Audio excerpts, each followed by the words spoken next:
comments like this are wild to me.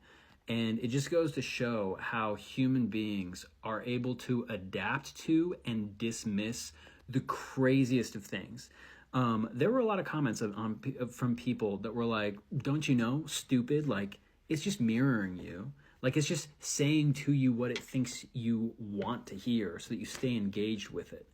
And I don't know if this comment was malicious, but there were a lot of malicious comments kind of insulting my intelligence. And the thing about the video that I did, this conversation that I had with AI, I don't think people realize that just 4 or 5 years ago, we hadn't even passed the Turing test yet. That's why this conversation I had with ChatGPT was so spooky to me.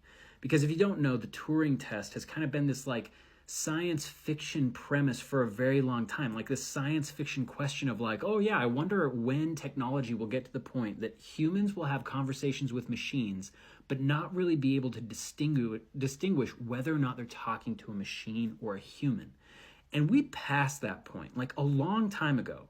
So it doesn't really matter if the machine is mirroring me or mirroring any ChatGPT user. Like, it doesn't matter. It doesn't matter whether or not the AI is sentient. What matters is that an actual human being can have a conversation with these machines and feel like they're speaking to someone as smart or smarter than them. 4 years ago, this was not happening. And the speed at which like this has all become normal to the point that people are like, hey, dummy, like, don't you get that it's like AI? Again, I don't know if that, like, this doesn't seem like a malicious comment. But there were a lot of those.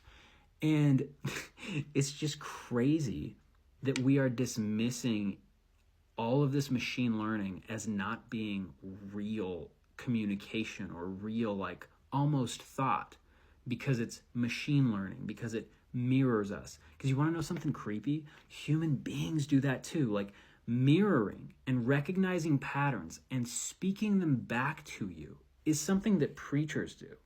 Like, this is like something that preachers and snake oil salesmen do. And no, I'm not saying that your preacher is a bad guy or a snake oil salesman, but I would probably say most of them are. I'm not saying all, but like, this is why religion is like so problematic, because it's a genuinely positive force, in my opinion.